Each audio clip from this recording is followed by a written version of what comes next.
Good afternoon. I'm Teresa Medina-Castillo, and this is What's Up Now. We have a really special and important guest today, so listen up. He's got a lot to say in a little time. Hi, thank you for having me. My name is Mike Carter, and I'm the chairman of Preserve Franklin County. And for those of you that don't know much about our group, we are fighting the Mountain Valley Pipeline that's proposed to cross Franklin County.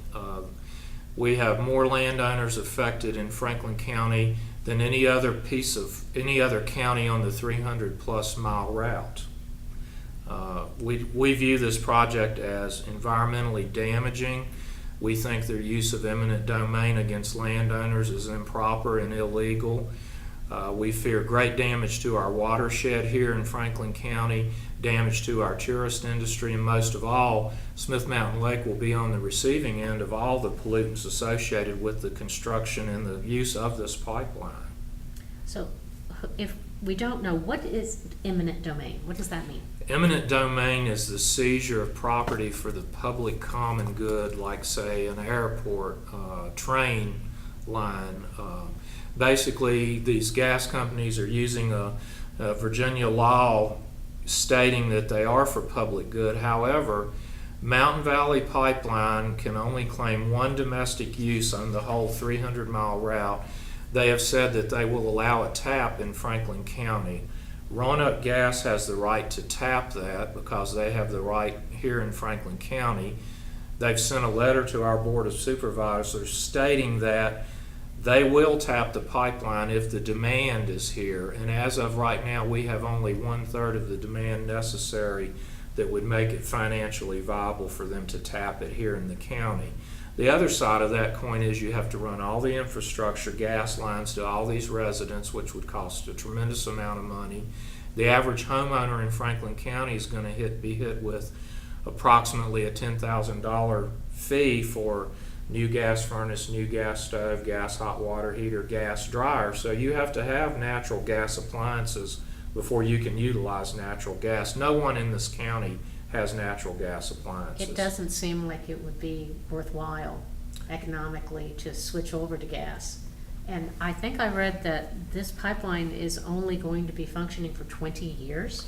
That's the average lifespan. That's what the experts say. The lifespan of fossil fuels, including this fracked natural gas from the Marcellus shale fields, it's got a 20-year lifespan. So if FERC grants them a permit to build this pipeline, which I don't quite frankly think in good conscience they can, what's going to happen 20 years from now when they've made this huge scar across our county, buried this pipeline, which is not tiny, it's 42 inches plus in diameter. It is a huge transmission line built mainly for the export of gas, not for domestic use. So most of this would most likely be going to an overseas concern. Yeah, it's interesting. After they had some public meetings, the FERC had public scoping meetings where people could address their concerns. The bureaucrat from FERC at the beginning of the meeting said, now before we start, I don't want to hear any discussion about export. This is all for domestic use. Immediately, about a few weeks after the scoping period was over, Mountain Valley Pipeline announced that they had a new partner.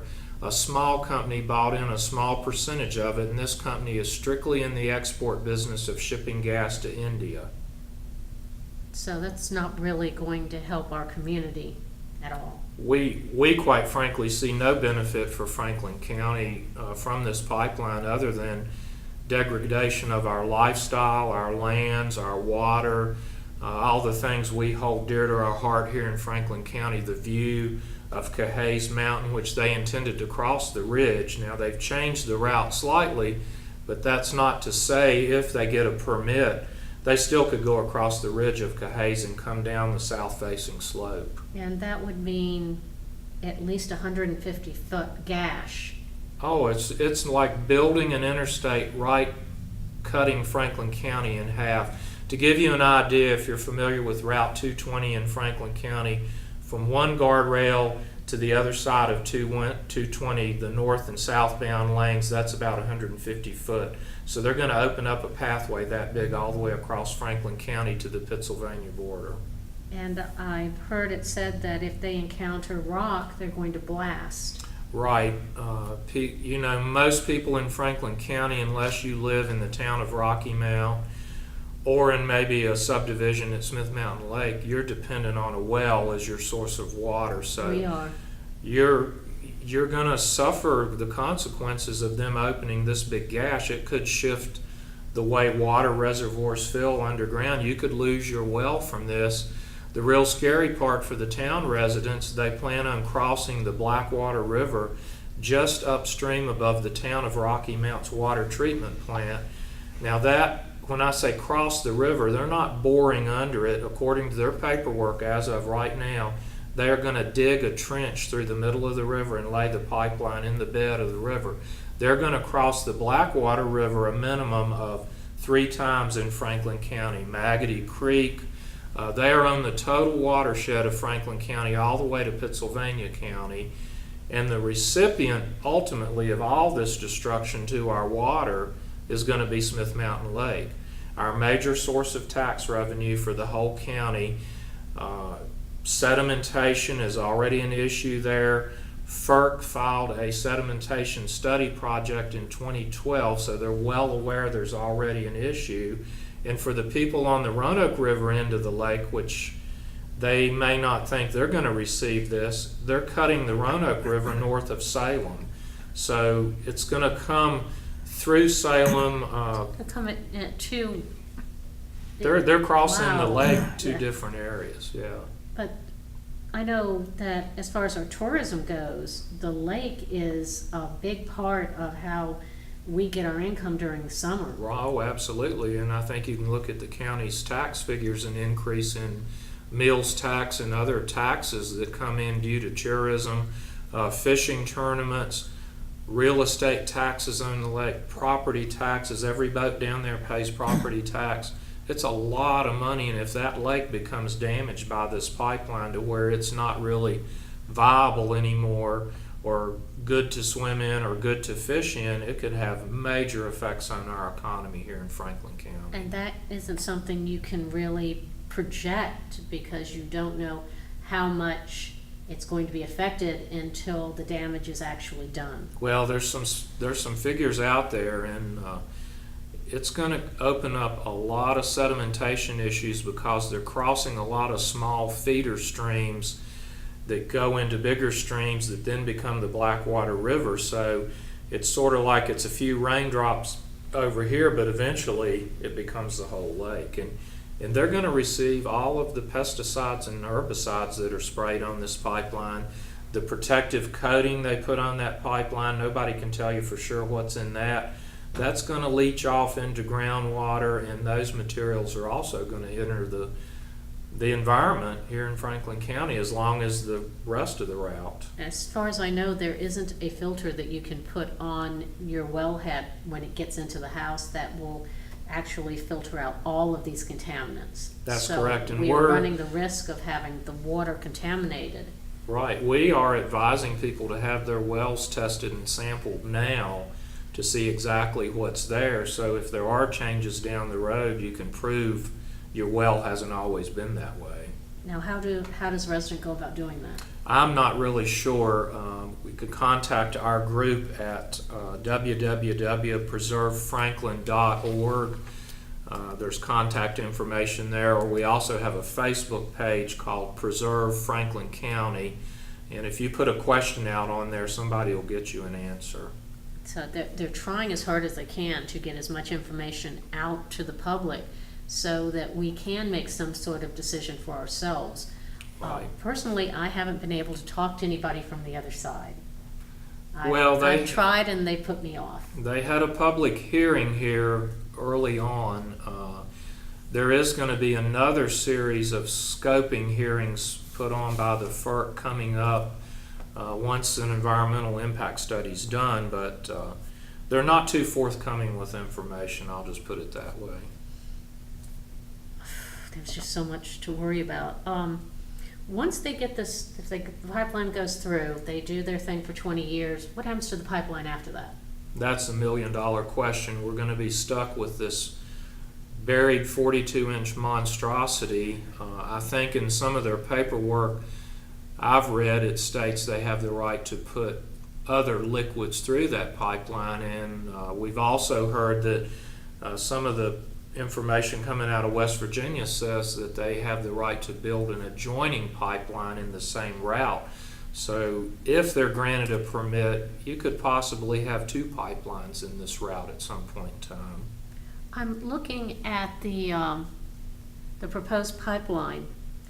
We already have 3 other pipelines in the area. Why can't those be tapped together in some fashion? People are asking that, and I think hopefully FERC is taking note of some of the letters and comments. The Blue Ridge Environmental Defense League, which is our parent organization, they're pressing FERC. The Sierra Club is pressing FERC. The Appalachian Trail Conservancy came out against this pipeline. They kicked them out of the National Forest. A lot of organizations are fighting these pipelines, but ultimately the decision is up to FERC, and people need to start calling FERC and voicing their opposition, writing letters to FERC. We have information on our website that can direct you to people to write letters to voice your concerns about this pipeline. And I'd have to say, our government here in Franklin County, our county government with the exception of 2 supervisors, have not helped us fight this pipeline at all. Ronnie Thompson from Boone's Mill and Mr. Cundiff, a new supervisor, are the only 2 that came out and voted in opposition of the Mountain Valley Pipeline.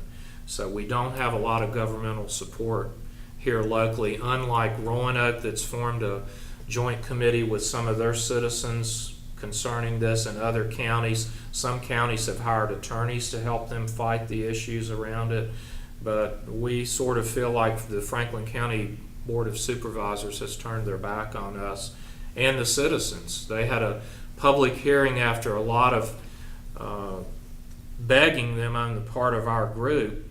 Over 50 citizens showed up at that public hearing, spoke vehemently in opposition of this pipeline. Not one single person stood before them and said, I want this pipeline in my backyard, and yet still they will not oppose it. Well, I'm also thinking that they're right, there will be jobs, but the jobs are going to be for a limited amount of time. Oh, the jobs, to give you a good example, right now they're in the process of, quote, surveying people's property, which means they come on your property basically illegally. Most people have said they don't want them. We can show you photographs of the vehicles that come to people's property. The license plates are from Utah, Oklahoma, Texas, Ohio, Pennsylvania. There's maybe, I've seen 2 with Virginia license plates. There are no local jobs to be had with this pipeline. So they're basically, the rumor that I had heard is they're bringing in their own people because they're experts. Well, you have to look at the construction of this pipeline. It's highly technical. Pipe fitters is a unionized industry. We don't have any union pipe fitters in Franklin County. If they're granted a permit and they start construction of this pipeline, that work crew will move along with the pipeline. There will be no local jobs affiliated with this pipeline. And the gas is strictly for export. This pipeline is going to Pennsylvania County for distribution to the shore, where it'll be put on tanker ships and shipped overseas. So there's not really an economic a benefit for us. Not that anybody has proven or shown to me personally. And we have friends at the lake, and they've been concerned because there has been some issue with the viability of the water of the lake. Everything seems it's too wet. It's not wet enough. There's the wrong kind of fish. There's not enough fish. It seems to be very tenuous. Well, it's a delicate environmental thing, and the lake survives strictly at the whim of what's coming downstream. And anybody that's been on the Blackwater River where the lake starts to form, or Gills Creek where this lake starts to form, years ago when the lake was filled, there were marinas upstream on these places that it's now so silted in, you cannot get up through there in a boat. You can get up through there in a canoe or a kayak, but it's like a mud flat. It's like a marshy wetland. And this is only going to add to the sedimentation problems at the lake. If you're moving that amount of dirt, it has to go somewhere. Absolutely, and they're cutting through ridges, they're cutting through wetlands, they're opening up vast scars, and it's hard to tell what they're going to expose if this is built. Yeah, and you mentioned in the very beginning, eminent domain. For us that don't know that much about it, my knowledge of eminent domain says, my house is sitting where you want to run the pipeline.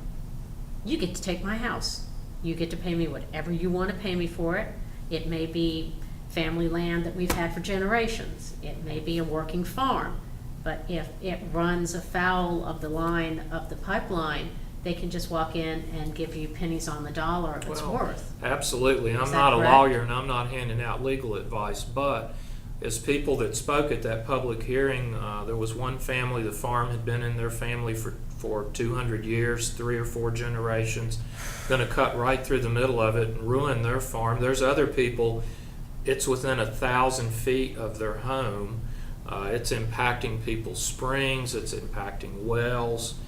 It's impacting everyone in this county. Even if you're not on the pipeline route, ultimately it's going to affect you. Well, blasting will affect the animals, and the different things coming into the water table, that's going to be a problem. And we need to talk about this more. But right now, let's take a couple of minutes and talk about what's coming up. Oh, great. June the 5th, and that's a Sunday from 1 to 5, we are having a fundraiser event at Cahay's Mountain Brewing, which is on Dillon's Mill Road in the Callaway section of Franklin County. It's from 1 until 5 p.m. Please come out. We're going to have a good time. We're going to have some great raffle items. There's going to be a food truck there, and we have a band. There will be live music. So That's we gonna be invite everybody marvelous. in the county. Now, on the Monday, the 23rd of May at 6 p.m., you're going to have a volunteer and board meeting at the library here, right? That's our bi-monthly meeting. We meet twice a month at the library, and the next one coming up is May the 23rd at 6 p.m. Please come out to that. And let's see, the potluck. Okay. The most current event coming up this Thursday, May the 19th at 6 p.m., Community Potluck. It's a group of students that are traveling the entire route of the pipeline to raise awareness, and they're holding some demonstrations, and they will be in the Boones Mill area, and that potluck dinner is going to be at Heatherwood Apartments in the community room. So please feel free to come meet these college students that are smart enough to know this is not a good project for their future. And they've done a lot of research, so they can probably be just a wealth of Oh, information. sure, more than I can tell. Now, we can get a hold of you on Facebook, Right, and it's Preserve Franklin County. right. And you also have, A wonderful website. that's www, capital P, preserve, capital F, franklin.org. I'm there now. It's a very good website. And what else? If you How else feel can you- passionate and you go to that website, there's a little button you can hit there and you can donate a little money. So feel free to send us $5 to help the cause. Thank you very much. Thank you. Very informative. Thank you.